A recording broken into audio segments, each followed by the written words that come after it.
This is a BBC podcast. You can get all our podcasts and our terms of use at bbcworldservice.com/podcasts. BBC World Service. I'm Mike Williams with The Y Factor. Today, the world's growing obsession with coffee. So I take the group head off. Now mine are custom made. These are 21 grams.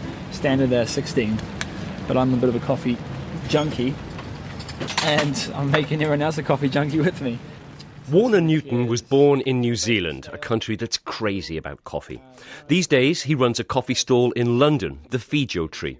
And he's, well, let's be polite and say he's very precise about the preparation. When I grind, each chamber holds up to 7.5 to 8 grams. What I'm looking for is to get a nice 21 gram basket. First grown in southern Arabia and the Horn of Africa, the roasted seeds of these evergreen shrubs have spread across the world. By the 16th century, coffee had reached the Middle East and North Africa, Persia and Turkey. Within 100 years, it had arrived in Europe. Perhaps most importantly, it came to Britain just as this tiny nation was expanding its global influence, building an empire which was to become the largest the world has ever seen. Okay. And though he didn't know it, Warner set up his stall just a few minutes' walk from a very special place in the history of coffee. This is a rather strange part of the UK capital, the City of London. It's an ancient place and a modern place too. We're in a warren of alleyways echoing with footsteps and voices. And for centuries, people have done business here. But if you look up, you can see also the skyscrapers that make up the financial centre here, all steel and glass. I've come to meet Dr. Matthew Green. He's an historian and also leads the Coffee House Tour of London. Matthew, Mike, how are you? Hi, nice to meet you. Thanks for coming along. Why here?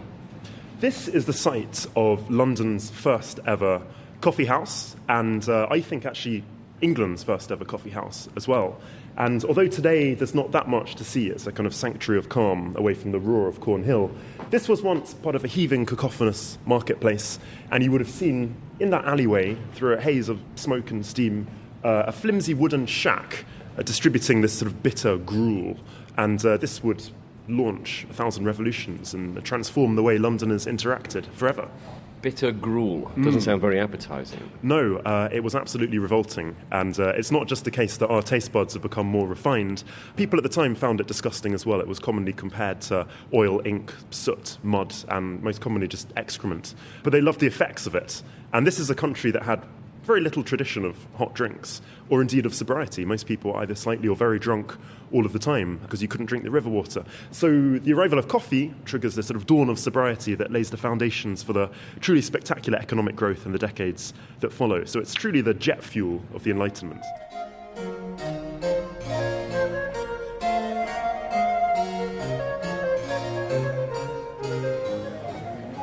How did it get here? How did the coffee first come to this spot here in the City of London? There was a Levant merchant called Daniel Edwards, and he lived in Smyrna, trading English goods for Turkish luxuries, kind of like silks and spices and those sorts of things. And he had a valet, his assistant, a man called Pasqua Rosé, who was actually an Orthodox Greek in spite of the sort of French or Italian-sounding name. And Pasqua basically brewed the best coffee in the Ottoman Empire. And when work recalled Mr. Edwards from his sun-kissed Turkish paradise back to the cold, dark, drizzly city of London, he couldn't envisage life without his trusted valet Pasqua, nor the bitter Mohammedan gruel, as it came to be known, that he brewed to such perfection. So he brought both back with him. And by the turn of the 18th century, contemporaries were counting over 3,000 coffee houses. From Wapping to Westminster, all over the city. You could barely turn round a corner without seeing the creaking sign of the Turkish head, which was the Starbucks mermaids of its day, if you like. So those who drank coffee here, they enjoyed it. What was the view of those who didn't? Well, they abhorred it. Chief amongst them, women. The Women's Petition Against Coffee, 1674. To our unspeakable grief, we find of late a very sensible decay of that true old English vigour, our gallants being every way so Frenchified. women hated coffee and coffee houses for the very simple reason that they weren't allowed to go in. It would have been assumed that any self-respecting woman who went into a coffee house was a prostitute, so most didn't go in. And in 1674, years of simmering resentment erupt into this kind of volcano of fury that is the women's petition against coffee. The occasion of which insufferable disaster, after a furious inquiry and discussion of the point by the learned of the faculty, we can attribute to nothing more than the excessive use of that new-fangled, abominable, heathenish liquor called coffee. When the caffeine from coffee gets into the bloodstream, it goes to work on the brain, amplifying the effects of various chemicals. Dopamine, which works on the reward mechanisms, and noradrenaline, the body's natural stimulant, linked with vigilance and concentration. And caffeine does all of this by interfering with a neurotransmitter that helps us sleep, adenosine. My name is Dr. Emma Williams, and I'm a nutrition scientist at the British Nutrition Foundation based in London. So basically, when we take in caffeine, it blocks the receptors to adenosine.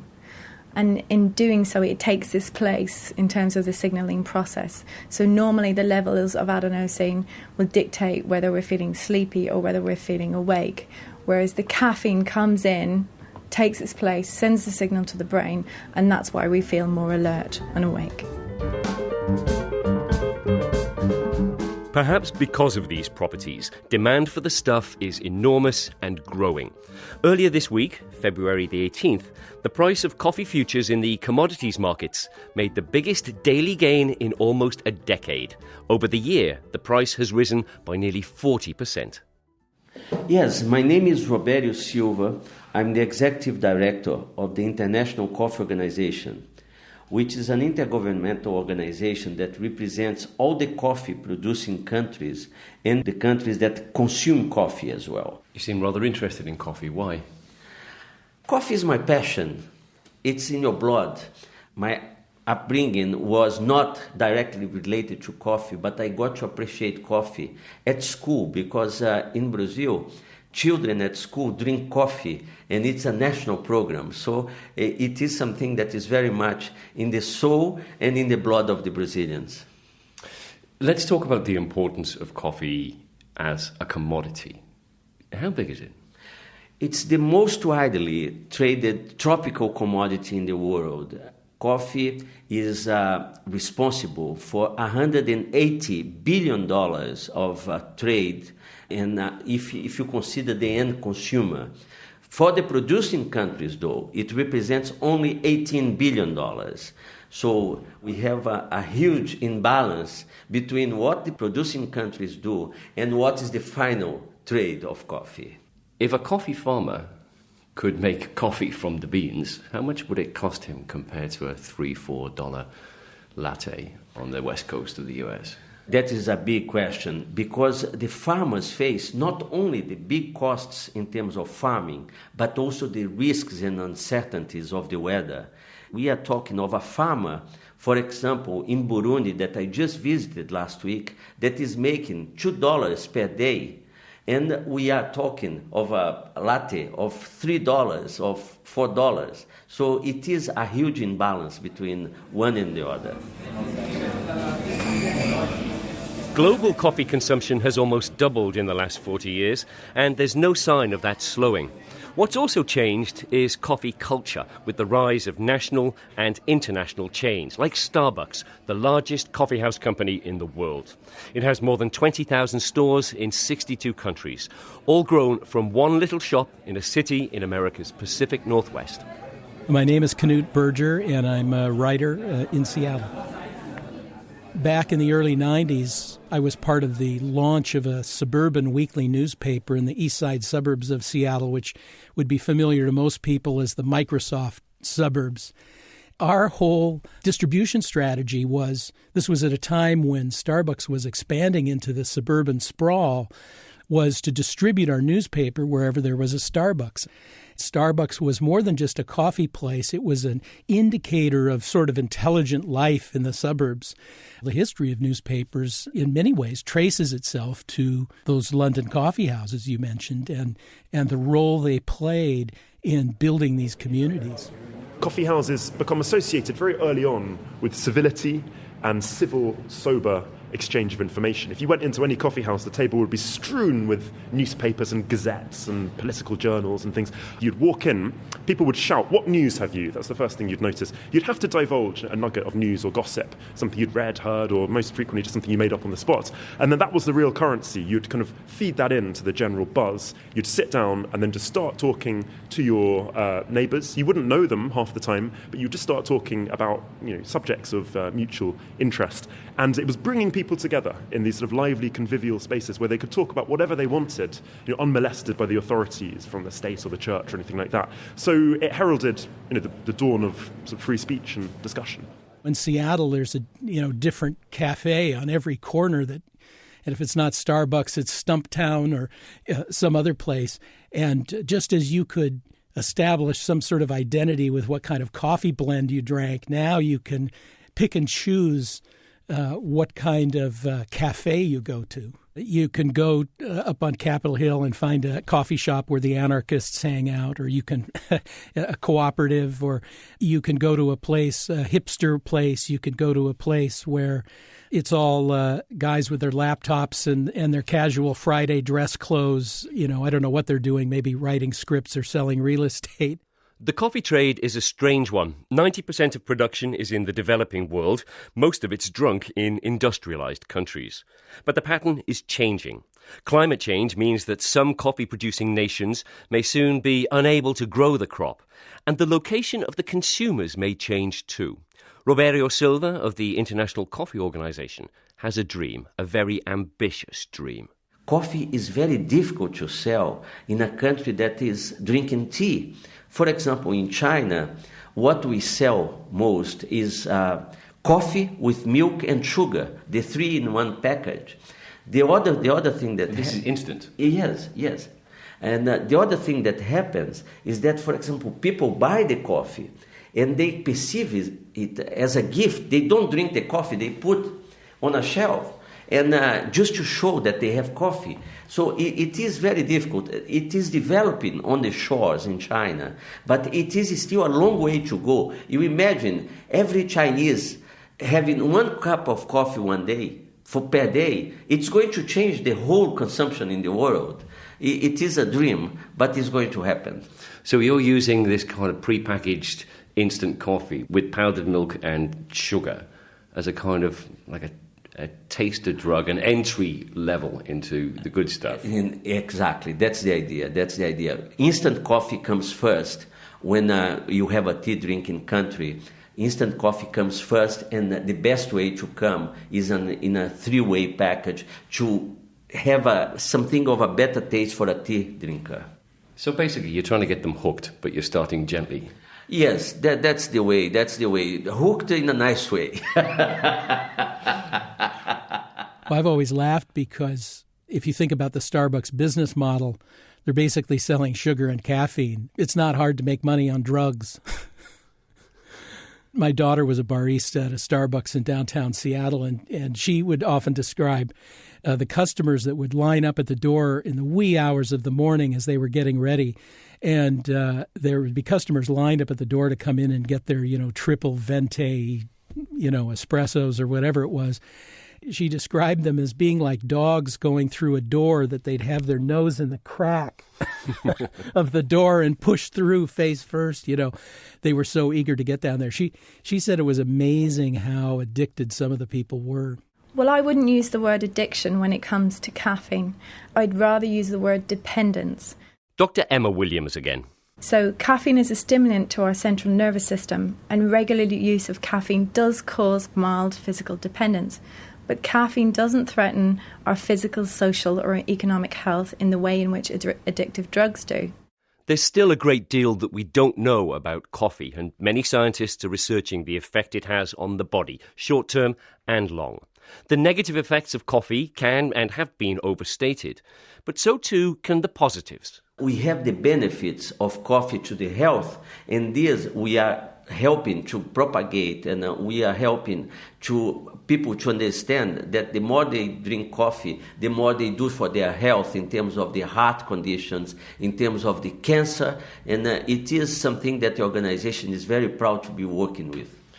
It sounds rather familiar. I heard something similar just a couple of days ago. Listen to the historian Matthew Green. The arrival of coffee was accompanied by an outlandish publicity campaign in which it was hailed as, the wonder drug that would cure pretty much any ailment under the sun, dropsy, scurvy, gout, depression, agonies in childbearing. He said that in the 1700s, coffee was billed as a medicine, that there was nothing it couldn't cure. Are you pulling the same stunt these days? No, we are not. Actually, we are based in scientific evidence, and obviously everything has to be done with moderation. And when we steam the milk, I look for a silky effect. As you can see as I'm rolling it, it's quite silky. I can control my pouring ability. I always like this. When I pour at an angle and allow me to do the little flick and hat. Just like that. How's business? At the moment, it's quiet because it's raining, but in general, it's been really busy. Yeah, as long as there's a need for people to have espresso, I'm always here. Why do you think there's been this revolution in coffee drinking? To me, coffee, as I said, brings people together. It's a way to engage in conversation without getting a hangover, really, you know what I mean? So it's, to me, coffee is happiness in a cup. Matthew, what do you want? Could I get a decaf flat white? Decaf. Why decaf? I only drink decaf coffee because I actually drank so much caffeinated coffee when I was doing my PhD thesis that it poisoned me. And I was getting these really terrifying heart palpitations as long as I was drinking coffee. What kind of coffee do you drink? You're going to love this. And I'm not just saying this because I'm on the BBC. I drink tea. I just asked today for a triple espresso. The guy was absolutely, what it means? I said, I want an extra shot of a double espresso. So it is something that it's a unique experience, and you can see what it pleases you. I can see you're very animated, and now I've got some understanding of why that might be. Thank you.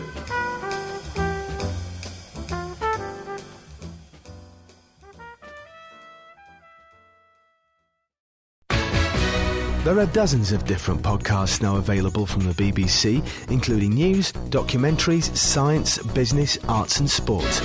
For details of them all, go to bbcworldservice.com/podcasts.